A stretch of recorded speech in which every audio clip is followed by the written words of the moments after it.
You got to come and answer this phone, Tyrell. Tyrell Ford. You mean to tell me that you would allow Auntie Fee to be a ringtone for you? Really? Remember when you used to run the fan page and stuff like that there? Had it going on. I mean, push that son of a gun to 500,000. You was my heart and you gonna always be my heart. But you got to come and answer this phone, Tyrell. You're tuned into the Wayment podcast, where we take a second to collect our thoughts. I have a very special guest with me today. A lot of you already know who my special guest is today. If you've been keeping up with me over the years, then you know exactly who this person is. This person is an entrepreneur, a music artist, and you probably know him mostly for his cooking sensation alongside of the internet sensation Auntie Fee herself. So, ladies and gentlemen, give it up for the one and only Tavis Hunter. What's going on, y'all? What's going on, man? I'm blessed to be here. Absolutely. I'm blessed to be here too. So again, thank you for doing this podcast with me today. I really wanted to have a conversation with you because a lot of people kind of know your name and my name together. I'm more so behind the scenes of a lot of stuff. So I kind of wanted to start from the beginning to just kind of tell the people, the audience that's been keeping up with us, a little bit more about our background, how we got to know each other, and kind of where that all started. Well, from what I remember, it all started with when my mom and stuff went viral with her cooking sensation, when she became this big old viral sensation, and she started socializing with a lot of people on social media. And I think you were one of the first people that she talked to, or that she started talking to on social media, on Facebook to be exact, about her YouTube page and how to grow her following. And you were just always giving her a lot of game and stuff to go further with what she had going on at that time. Yeah, 100%. So to be honest, it was so crazy. When I first came across one of y'all's videos, it was the one where she was teaching people how to feed 7 people with $3. Mm-hmm. And I was just scrolling on Facebook one day and I came across the video and I was like, oh my gosh, I noticed a lot of people were searching for this video. I found it super engaging, super hilarious myself. So I'm like thinking to myself, you know, this video is going viral, number one. Number two, I'm like, people don't know where to find her if they wanted to search and find all of her content in one place. So that's when I'm like, okay, let me just make a fan page and just call it Auntie Fee. Did that, started sharing every video you guys were posting. And I'm just a fan at the time. I was just like, you know, I saw opportunity to help her build a fan base. So I'm like, all right, let me just share every single video they post on this fan page.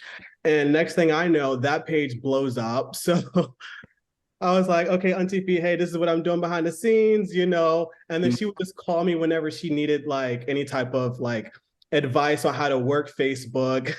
Like she would ask me like, hey, you know, such and such is doing XYZ. How do I change my settings?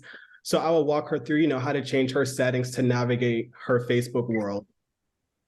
Yeah, and I remember that, man. I would always thank you, and I appreciate that, you know, what you did for it, because a lot of times I was busy doing a lot of other things and I couldn't be there exactly 100% of the time, you know, and I didn't know everything either. So a lot of things that you did tell her and show her, it did, you know, take her a long way. And I was happy to do it because at the time, I mean, I was always on social media anyways. So, you know, I was just happy to be a part of something bigger. And then just to see how far, you know, she went with it and allowing you guys to take that legacy and run with it. I mean, it's really, truly amazing. Right now, the YouTube page is currently at 878,000 subscribers. So tell us, what is it like pretty much continuing that legacy of Auntie Fee on there? So the YouTube page I had picked up right after, as soon as she left. It kind of took a while to even like start uploading because I had to get used to doing it by myself. So that was really a big thing for me, because it was hard, you know, when you're so used to working with somebody else, when you don't got your partner, it's like, okay, what do I do now? So like, I'm still in the stage of just trying to find something that works for me and the audience, you know? So I've been still putting out the cooking videos just to try to keep it going and keep the tradition going. But other than that, it's been hard because a lot of people were really there for her. So seeing me take over, a lot of people wasn't happy with that. But I was like, well, what do you guys want me to do? Like, you want me to just leave it alone and not, but it's not really about them. It's about me and how I feel about what I want to do with the platform. So I just keep it as a traditional cooking platform. I don't too much change nothing. I just try to keep it going for the people that do like to see me cook in the kitchen and stuff like that, since Auntie Fee is no longer here. Yeah, 100%. So I did go through and see some of your most recent videos on the YouTube channel. And honestly, you really bumped up the quality like 1,000%. So like whenever y'all were first gaining traction and going viral, it was very entertaining. But now I've noticed a lot of your new content is very like high quality content, almost like it's a, to be honest, I was impressed. It was almost like it was a commercial for some type of like high quality chef restaurant or something. Is that the direction you're trying to go with your cooking? Like, do you see yourself maybe opening up some type of like high class, like fine dining type of restaurant or anything? Well, I'm gonna answer these in a line. So the first thing, the quality, yeah, I did bump up the quality. I did change it because I'm not Auntie Fee, so I feel like I have to work extra hard, and I have to critique my my stuff a lot, because it's like, okay, if I want people to watch, I'm gonna have to do a little bit more, because our personalities was two different types. So she could put out something that wasn't so good in quality, and they would love it, and they're gonna watch it because it's her. Me, on the other hand, I have to use different resources to grab their attention. So I have to kind of like go the extra mile, and that's why I did beef up the quality. And it's older. Them videos were older. It's a different time now. So I feel like now the quality is everything. Even if she was still alive today, I still would have, I would have bumped up the quality even more, because I was trying to do that then, but she was just so stuck on the cell phone. So when you stuck on one thing and you don't want to see something else, or you don't really know too much about nothing else, that's kind of like where you stay at right there. Me, I'm like, I've been shooting music. I shoot music videos. I shoot small commercials, promo videos, and stuff like that. So I've always been big on quality, but quality takes time too. You got to go back, you got to edit, you got to color correct, you got to, you got to do all of these different things. And she didn't really want to wait for that. So so it was like, for her, she was just trying to get content out. Me now, I'm not rushing to get content out. I just try to get good quality videos. So lately I've been like trying to perfect my craft on my presentation, as far as like getting stuff to look good and stuff like that. Just changing the game a little bit, because like I said, I do lack that personality part. Like, people do like my personality, but it's much different than what she was bringing to the table. Second, as far as the restaurant, I don't know if I'll be interested in opening up another restaurant. Like, I opened one up before. It was a Kool-Aid shack. We had food and stuff like that, but it takes a lot of money. It takes a lot of money. And if you're not making X amount of dollars a year to support this business, it's not going to work, because my business actually failed. It failed because the money that I was making, I was no longer making no more. So it was kind of hard to keep that going, keep employees paid, keep bills paid, keep up with my LLC fees and all of that. It's a lot that you need to know before going into that. So I learned a lot.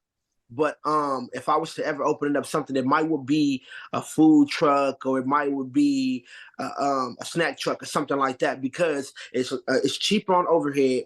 And where I'm at right now, I'm in Los Angeles, so everything is like sky high right now. I'm talking about all the rent for all commercial properties.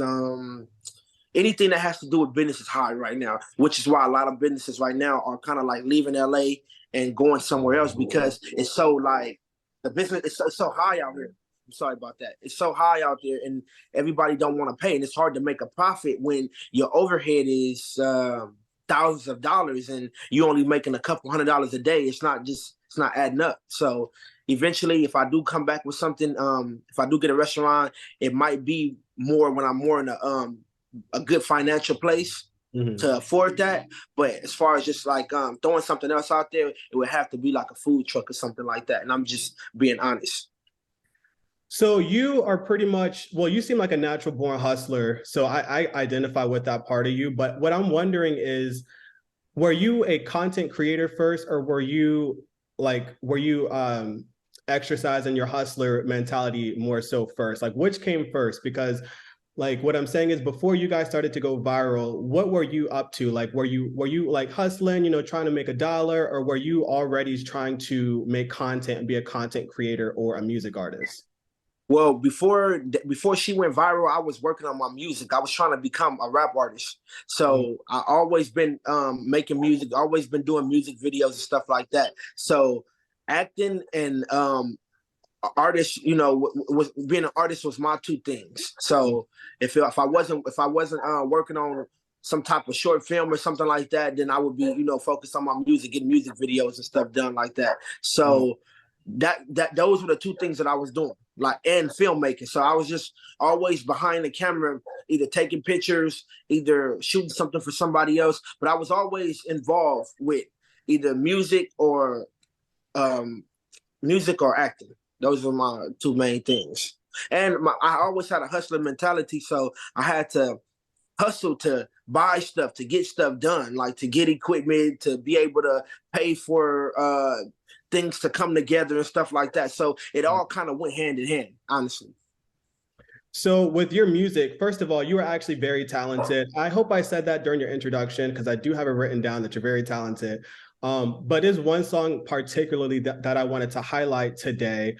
It's the tribute that you made for your mom that we all know as Auntie Fee. It's called Mama. This song, first of all, I mean, it was just so raw, and just like your delivery, and then you had a featured artist on there. What was her name? Her last name is Wright. Leah Wright. Leah Wright, yeah. So, and then her vocals on the chorus. I mean, this song was a very well put together song. And those of you that are listening right now, I definitely encourage you to go check out his song called Mama. And so first of all, your artist name is called Big Boss BTO. Yes. Okay. So if you're searching for this song, make sure to go to Apple Music or Spotify and type in Big Boss BTO, and the song is called Mama. So I was listening to this song, and because we all love and care about Auntie Fee, and of course this is a tribute to her. So I was just wanting to make sure I'm like honed in on this story, because some of the lyrics that you talked about in this song, when all of the stuff was happening kind of like live, I guess I was trying to process your thought process through it, because you had said that TMZ, you said TMZ was sharing like false stories and like fraudulent stories about everything. So I wanted to ask you, like, what was some of the stories that they were sharing that you did not agree with? Like, do you agree with how they went about the situation, or what is something that you want to use this moment to correct and just kind of get the record straight on as far as the things they were sharing? Well, it wasn't more so about it was false news. It was just about, okay, honestly, I guess it was all about timing. Timing was just off with TMZ. But as I became a little older and I had time to realize how things work, media companies just want to be the first people to get something out there or show somebody. They want to be the first to have the news first. So it's like, basically, when they said that she had passed away, that wasn't true at that time. I believe they had put a stent inside her heart, and I believe they had lost her for a minute. But that was just due to because she was having a heart attack and stuff like that. But she wasn't gone then. So when TMZ put it out there, it wasn't true right there. I think it had happened maybe on March 17th, I believe. I think that's when she had passed away. And TMZ, they were just like saying, I don't exactly remember everything that they were saying at that time because it was so long ago. But one of the big things was that they did say that she had passed away when she had didn't at that moment. So it didn't happen until days. Oh, go ahead. Yeah, so it was like days later. So some of the lyrics that you were singing about in your song, you were kind of talking about and describing what you were actually going through as you heard the news. You said that you were pretty much, packing up from Las Vegas, and you were traveling, going like 100 miles an hour down the highway to make sure you were there with her. So while all of that was happening, that's when you pretty much heard the incorrect news from them? Well, it's so crazy because I didn't even know that she was sick or even in the hospital or something that happened until I seen what TMZ had put on TV. Dang. So I didn't get a chance to talk to my dad, my brother, or anybody that at the time right there because I was in Las Vegas, doing my thing, and I was sitting there watching TV, and TMZ it just showed up, Dang. Auntie Fee. I said, huh?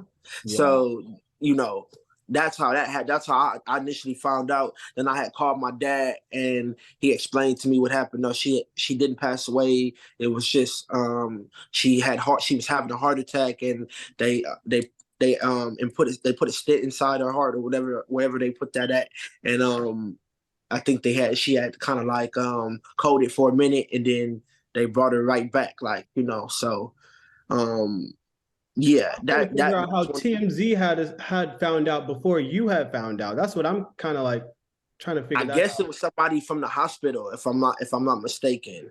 Mm-hmm.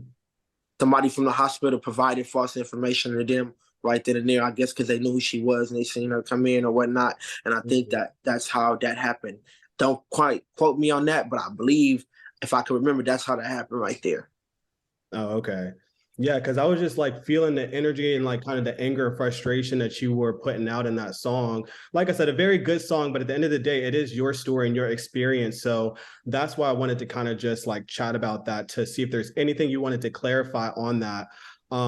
You guys that are listening, make sure you watch the video. He does have a music video of this song out now on YouTube. And by the way, so with that music video, did you outsource and get somebody else to film and direct that, or did you have any part in filming and directing it yourself?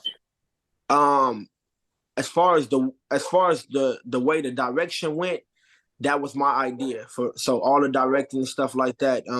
I kind of had put that together. I knew what I wanted to do. I knew it wanted to be a cemetery. I knew I wanted to be in all white. I was kind of trying to replay the day as much as I could. Mm-hmm. But yeah, I did reach out to somebody else to shoot the music video that I was dealing with at the time, but we're no longer in contact with each other due to some things that had happened. But yeah, that was one videographer that I was dealing with at the time, and I knew that with the way that he shoot and his camera, experience and stuff like that could help bring that vision of mine to life. 100%.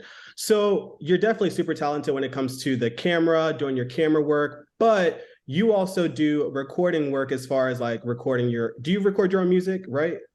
I used to, and I still do sometime if I feel like it, but now I like to go to other studios to get out of my environment for a while so I can become creative. Like it's hard. Now it's kind of hard to be creative at home now because I'll be distracted by too many things that I'm around. So now when I record music, I like to go out and record music at other places and, have an engineer and other people to help me because that's the only way you can kind of like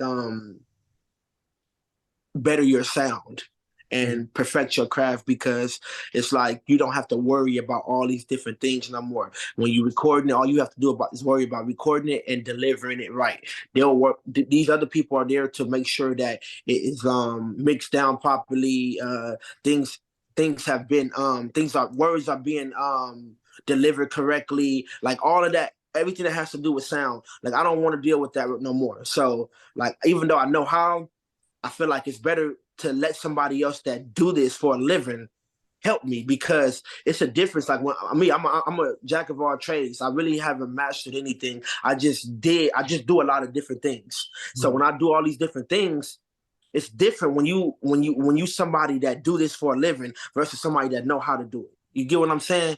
You get the best out of him because this is what he does. So if this is what he does and this is what you do part-time, you will never be able to get what he can provide, with his set of skills. So that to me, that is the only way that I feel like I've been able to grow and become different, by not trying to do everything myself no more. But by me being so independent, I don't like to wait on people and stuff like that. So when I can't get stuff done in a timely manner, or when I can't book studio time when I want it, then yeah, I'll go to my own studio and get something done, then take it over there and let them finish it up. Stuff like that. 100%. Yeah, I can definitely relate to that because I do a little bit of music here and there as a hobby, just part-time. Pretty much I do it just for fun and to also I write. So I pretty much use music as a way to just kind of like get some of my emotions and feelings out and just deal with it. So I do have an at-home studio set up myself, but I agree with you 100%. Sometimes it's just better to outsource and just get somebody else who does that full time to pretty much use their skills so that you can just have one less thing to worry about, and just focus on the things that you want to focus on. And you can get more creative like that because you don't have to worry about doing everything. You just focus on the creativity. Exactly. So some of the things I also want to chat about with you, because I think it was around 2018. That's when you guys were really just kind of like taking off on social media, you and Auntie Fee.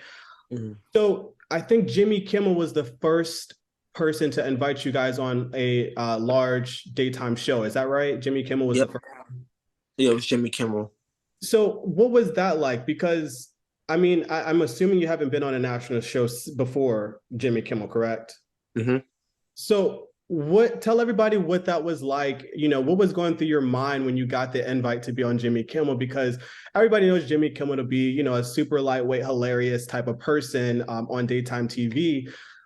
He's not daytime, actually. He's an evening show. Nighttime TV. He's evening. Okay. Yeah, but what was it like? Like, what was going through your mind, just being on set and just having that experience on Jimmy Kimmel?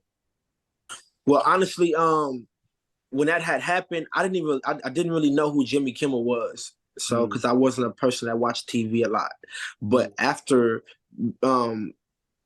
hearing that he invited us to the show, I went and did my research, and I said, "Oh, okay," because I know his face and stuff like that.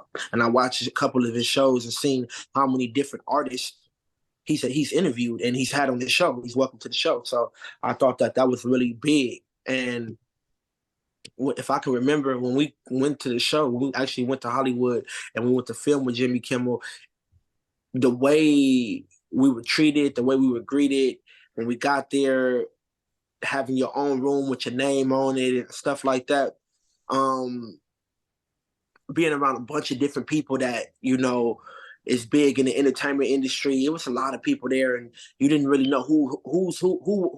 You really didn't know who each one of these people were, but you knew they were somebody. Everybody played a big part in the role, a big part, in the whole show. And it was just like a networking event too. So when we got there, it was like, man, I felt like we had made it. It was just like, because people ain't never treated me like this, or seen people praise my mom in that way that they did. So and she would always include me in everything. So it was like, if they seen her, they wonder where was I at. Where's Tavis? I want to meet Tavis too. You are a big deal too, and that's why I emphasize you and your journey too, because yes, everybody tuned in for Auntie Fee and everybody loved her and they saw an aunt in her, and everything. But you also had a big major part in everything too, because you were mainly the one behind the camera recording her and being the interaction back and forth, So most of the time when people brought up Auntie Fee, they brought you up because they love that interaction between the two of you.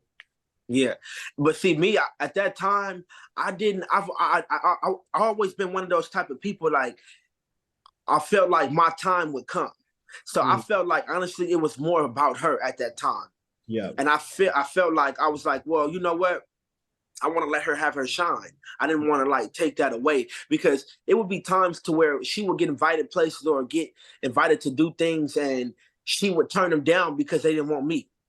And I felt like, that wasn't like, I feel like that was cool, but that was kind of like, I didn't want to stop her from going to do what she had to do. If this is what they want, then give them what they want, because I always felt like she would get to a point to where she would get so big that if I need, my whole thing was, let's get her to a platform so big that if one day I do decide to want to do something on my own, with her support, it would be enough. Yeah. Because she's so big. But one person has to make it first. You're right. So that was one of my biggest things. Like, Mom, don't worry about me right now. If they don't want me, that's fine. You just go ahead and do you, because you are the star of the show. And I've never been no hater, never been no type of person to didn't want to see nobody else shine. This is your thing. Let's keep it all the way honest. This is your thing. These people are here to see you. They just so happen to like me because I'm with you. But this is your thing. This is an Auntie Fee thing. So you go ahead and do what you need to do. And when you get to that point to where, you know, you got your own platform and you so big, that means anything else I do, it can blow up just, you know, off of your, you know, off of your touch because of where you at in the position that where you gonna be at 5 years from now. So towards the end, as we can kind of like, if you can kind of remember, I had stopped appearing on a lot of things because they started just asking for her stuff. So at that time, I'm not gonna lie, I kind of started feeling some type of way, you know, about it, because it was like, damn, like, you know, well, when is something gonna happen for me? It wasn't for her, but, you know, I was like, okay, I'm happy for that. Well, maybe I got to get on and get my own thing. So this is why I moved to Vegas and started branching out, networking with other people, trying to get my own thing going with my music, because I felt like she already was on her way. Mm-hmm. So the whole thing with me and her, I felt like kind of had not blew up, but it just kind of like slowed down. So it was to the point to where they just wanted her to do things by herself, like movies and stuff like that. So those were things that I wasn't a part of. So I'm like, okay, well, now it's time for me to move on and get something going for myself. She got that going and stuff like that. But she was like, no, but I still need you to help me do my videos.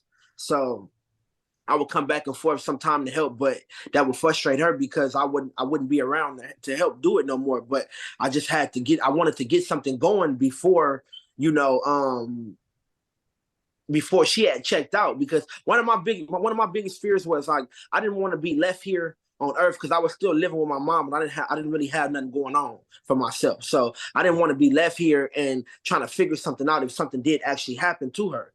So it's so crazy because something did happen. I didn't have nothing going on. So I had to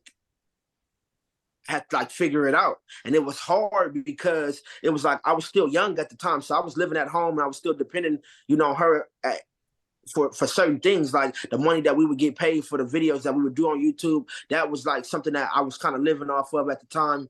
And I was just like, man, like this is working for you. But if you was to pass on today or tomorrow, I don't want to be stuck just back to regular life. Like, and this was one of my biggest fears. So I kind of took it like, you know what, man, it happened anyway. So with everything that I was trying to prepare not to happen, it ended up back that way. People still notice me. People still, you know, some people give me support, but it's nothing like how it was when she was living. All the connections she had, all the people that I've met through her and all like that, they don't even deal with me to this day. But I understand, because it's like, what do you have to offer? I was about to ask you, like, why do you think that is, that you feel like, you know, why do you feel like pretty much Hollywood almost kind of like wanted to push you off to the side and just focus on her? And why do you feel like, you know, now that she is no longer with us, you feel like people don't give you that same support? Because I'm not her. Yeah. And that's what I didn't want to get instilled in my head back then. Like, that's why I knew back then, like, let's not get it confused. This is not your thing. Mm-hmm. And I knew that these people eventually would do that after she had gone, or if she had left. God forbid she didn't, but if she had left, I knew that it would end up like that because it was all about her. Mm-hmm. So it was never about me. And that's what I was trying to get people to understand. That's why I stepped back from a lot of things, and I didn't worry about if I couldn't be on certain segments and stuff like that, because it was like, you know, they wasn't there for me. So once I had got that in my head, and the way life is happening now, I can deal with it better because I already knew. It didn't come to me as a surprise that, oh, I'm thinking that these people gonna look out for me, or these people or these connections I got can take me further. And then on top of that too, it was like, you know, I didn't really have nothing going on. I wasn't doing nothing. I didn't have anything that nobody wanted to see. I was trying to be an artist, and you got to think about it. It's so many people trying to be rap artists. You really not doing nothing different that they want to see. She had something totally different going. The platform that she had, the new way of cooking that she provided to YouTube, with the cursing and the realness and the authenticness. Like, you know, everything was just authentic and rough and real. So she give it to you raw. So that was something that they didn't have at that time. And you had Martha Stewart and people like that doing cooking videos, but they wasn't like what she was doing. Like she was giving it to you like your mom or your grandmama would give it to you. So many people around the world was able to relate to that. There was And one trailer I saw of it was the first time you guys were about to appear on Steve Harvey, which I have a little bit of backstory on that because I remember as I'm like, working on the fan page and stuff, I would get messages from people that wanted to book her. So I will always forward those messages over to Aisha. Because I believe Aisha was like, doing some behind the scenes like management or something on you guys' team. So I would just forward all those messages over to her and let her handle it. But yeah, I was watching a trailer for the Steve Harvey show the first time you guys appeared on Steve Harvey, and it was hilarious because in the trailer she said something like she had cussed or said something super hilarious. And she was like, yeah, they don't be cussing on TV. She was like, oop, but I did. And she covered her mouth like this. yeah, Super she was hilarious. bold. She Yeah. was bold, and she did everything her way, which is why people, was attracted to her personality like that. They gravitated to the way she did things because it was different, wasn't like nobody else. So we can't take that away from her. Me, on the other hand, we just got two different personalities. Like, I wasn't more like, I don't know. She's very outspoken. I'm outspoken in my own way too, but it ain't like her. So, I mean, that's just all I can say on that part. So what was it like working with Steve Harvey? Because he invited you guys back to the show how many times? At least twice, probably 3 times, I right? think it was like 3 times. Well, I know I was on there twice, and she did something else for him by herself one time. So it was like maybe 3 or 4 times. Her and Steve Harvey was getting kind of close. They was working, a lot. And I really think if she would have, been here a little bit longer, it would have, turned out to be something good, He would have come out gave of it. her a show. She was Could asking. because either he was gonna give her a show or it was somebody gonna give her a show based off of what they seen him and her do. So that. Yeah, she was cussing that man out. She said, "You need to give me a show." Yeah. And Steve Harvey was cool. That's one thing about Steve I would never take. He was cool, Yeah. very respectful, and he looked out. He kept her coming back, So hands down, I appreciate what he did, everything that he did for her and stuff like that. So, but it was a great experience overall. I felt like it kind of, I don't know. I feel like it kind of gave me a taste of what it would be like if I ever did go back and I ever did get something going for myself as far as like being in the limelight and stuff like that. Like I learned a lot of different things in that area right there. So I know how to move and I know how to do certain things. So I'm very thankful for the experience that I had with her and everything that she went through with that. So yeah, of course, there'd be a lot of things that I definitely would do different. She was just somebody that didn't care. I kind of do care in a way, but it's like, yeah, because a lot of stuff, a lot of people. How can I put this? You have to have tough skin to really like, feel where my mom was coming from, because she would say whatever she would say, and it was no filter on there. Mm-hmm. So if you didn't have tough skin, or you didn't have any kind of like ties to that type of background she came from, then you probably really wouldn't understand her, and you probably would take it as offensive or something like that. But it was all pure love at the end of the day. 100%. I like to pretty much describe it as her approach to just media and putting herself out there, even though it was so raw and so uncommon at the time. She still brought a lot of people and a lot of families together in the kitchen, because a lot of people, after they would watch her videos of her cooking and cussing, they would get inspired to get in the kitchen and make whatever she's trying to make. And then, they just have a sense of her spirit, in the kitchen still, just to kind of keep themselves entertained and happy while they're cooking. So, it was a very uncommon approach, but at the same time, I mean, it worked huge for her. Mm-hmm. For sure, that part. So how old are you, Tavis, by the way? I'm 28. Okay, 28. Okay. So your audience is, you've got a lot of females following you in your audience, and I have a lot of females in my audience as well. So I'm sure after this podcast gets released, there's going to be some single ladies who want to know, are you single right now? No, I'm not. Okay, so there you have it, exclusive here on the Wayment podcast. He is not single, ladies, so keep it cute, keep it cute. Yeah. I'm not no more, man. I used to You just be, but broke I'm so not. many hearts. I just want you to know that they're gonna be dropping broken hearts in the comments. Man, that's how it be sometime in life, man. Because you know, when God bless you with something, you gotta learn to love yours. For sure, for sure. How long y'all been going strong for? I think it's about 2 years now. Oh wow, yeah, that's a long time. I Yeah, don't think I made it past 6 months. yeah. You said 6 months. I ain't made it past 6 months. Yeah. I mean, it definitely takes patience. It takes growth, and you gotta kind of like know what you want. If you don't know what you want, then you're gonna always find yourself in and out of situations because you're so undecided on what like. So that's a big part of like going forward with somebody and making something last and being able to put your pride to the side when it's something that you care about. Facts, facts. So we are running out of time here. So I do want to wrap things up. However, before we go, I do have a gift for you that I'm actually going to ship out and mail to you, but I'm going to show it to you now. So let me just go grab it real quick, actually. Okay.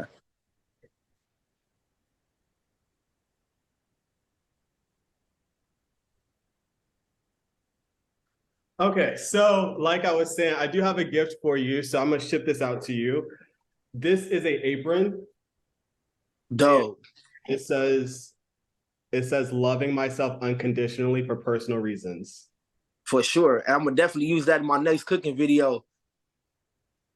Facts. Yeah. So so I pretty much designed this because I personally wanted a reminder for myself to love myself unconditionally because everybody goes through stuff. Everybody has something that they go through. And so I needed something that I wanted to use to inspire other people to pretty much have grace on themselves because no matter what you go through, at the end of the day, it's you. You got to make sure you do what you can do for yourself. And a lot of what that means is forgiving yourself and still loving yourself regardless of the things you go through, because how else are you going to find the strength and encouragement to continue to move on? Because if you don't do it for yourself, and if you listen to somebody who don't like you or a hater, they're going to sit there and, feed that negative energy in your ear. And if you don't have that love for yourself, unfortunately, you're going to fall into that trap and you're going to eat it up, Yeah, for sure. I can't wait to see that video too, by the way. Oh yeah, for sure, man. As soon as I get it, man, I'm gonna try to like whip something up good in the kitchen, man, and make sure I show them the apron and where it came from, for sure. Facts. And so tell everybody where they can find you.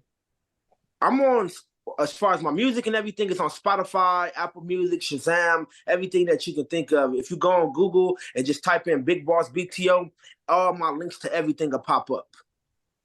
For sure. Just Google them, Big Boss BTO, and everything that you need to know about me, it'll all pop up. Every link, social media, everything.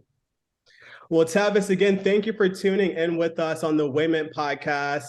This is my second episode. So honestly, it's been a blast so far. So once I release this, I'm sure everybody is going to love this. So for sure. It's been a pleasure. Everybody follow the Wayment podcast. You can go to www.waymentpodcast.com. And we're on all social media platforms at Wayment Podcast. So thank you again, Tavis. Good to see you. Good to chat with you. And I'm going to go ahead and mail this out to you now. All right, man. I'll be looking forward. I appreciate you for having me. Thank you. And I hope y'all have a blessed one. All right. See you later. Bye. All right. You think you can find someone better? Well, I'd like to see you try. No running back, 'cause I'm better. And I don't do mistakes twice.